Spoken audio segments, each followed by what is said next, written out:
The locomotive. The locomotive. Come on, do the locomotion with me.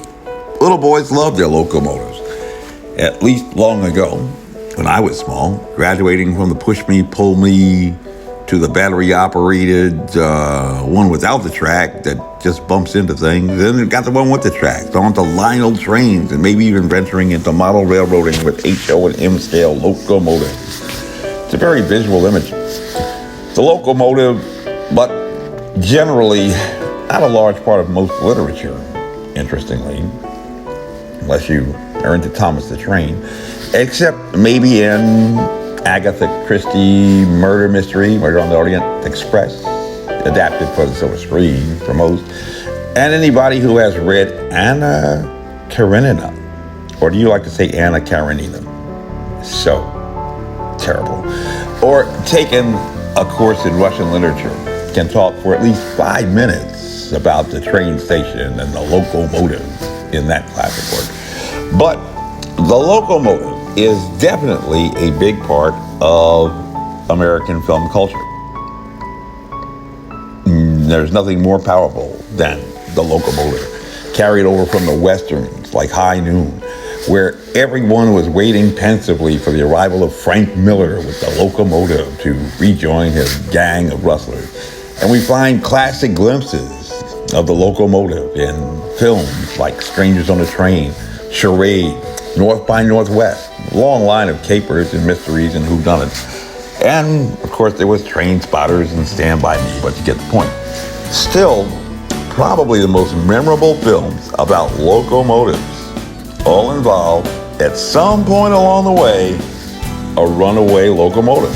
Silver Streak, where the finale finds Richard Pryor and Gene Wilder crashing into Union Station in Chicago, or the recent Chris Pine and Denzel Washington film Unstoppable, a dramatization of a true story about a runaway locomotive in Pennsylvania, where the team of A-list macho actors team up with Rosario Dawson back at the dispatch headquarters to find a way eventually to derail the locomotive before it causes harm to anyone.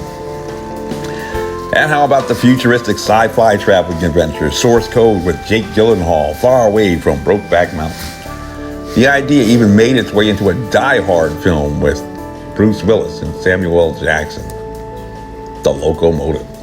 But if you hit the global reset on all of these runaway locomotive film classics, you may get a sense of deja vu, because at the operational level, the planning level, the artistic design level, it is really just the same formulaic script, most vividly depicted in the 1974 classic, favorite of mine, with Robert Shaw, Martin Balsam, and Walter Matthau, The Taking of Pelham 123.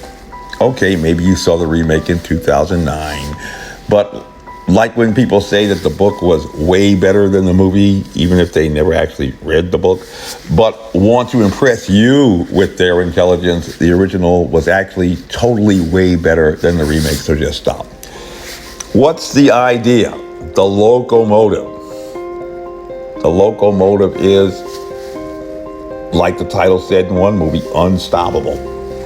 And usually because one of the fail-safe systems, the redundant systems, the dead man brake, has somehow been disabled.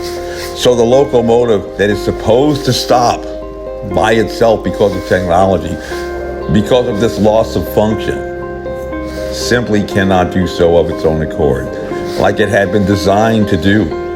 And so for the first line of defense, before going for a complete derail, knocking the locomotive off the track for a grand flourish finale of explosions and special effects, crashing buildings, falling blocks, like they did with the runaway Pennsylvania locomotive movie, and in real life.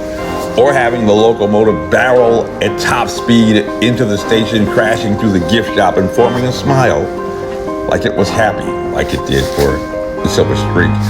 The transportation safety planners, who had already thought way ahead of this contingency ever occurring in the future, did what?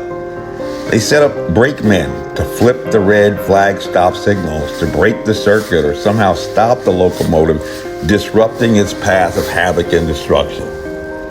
Doesn't that happen in real life? You wouldn't think so in pandemic. Some say that prevention is the best medicine. And at least in the movies, with the locomotives, proactive thinking saves the day in movies like Pelham 1, 2, 3.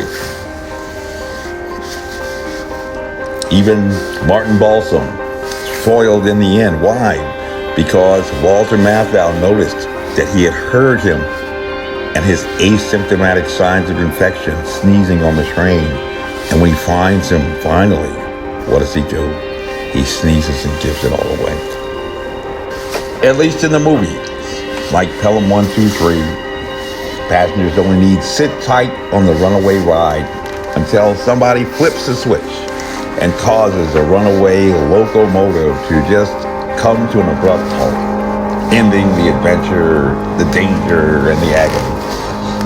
And then to hold on because there are no safety belts on a train or subway car. But many at the time of its first release in 1974, Pelham 1, 2, 3, were not only captured by the action, adventure, and drama of this Crime Stopper caper, and the brilliant performances of many of the actors, but also were struck by the way that it vividly captured the vulnerability of the average New Yorker, going about their daily routines, commuting on subway trains, long before the day when two planes struck the towers downtown, icons in the New York City skyline, where construction began in 1966 and was completed in 1971, the same year that President Nixon went to China.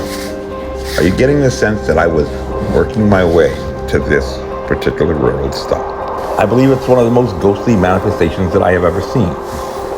Whether it is real or simply conjecture, one of those things that people seeking to find some mystery to fool themselves into believing, but with some other perfectly rational cause is a question that only you can answer with your capacity for reason. Impossible? So was Xeroxing and holography just a few years ago. In fact, so were videotape replays like the one you're watching right now. People have been claiming an existence of God for thousands of years, and maybe one day we will finally know the answers as to how and why and what. What a tremendous gain that would be for science, but what a tragic loss for storytelling. No one knows the day nor the hour when all mysteries shall be revealed, but we'll be watching and we'll be waiting in earnest, incessant, and fervent prayer for the advancement of the kingdom of God. Be sure to join us next time as events evolve with science and faith in a pandemic election that some have claimed is the presidential election of their lifetime. My name is Major Mike Webb. With liberty, honor, and excellence by God, we shall make America great again. Honest. This advertisement was authorized by Mike Webb.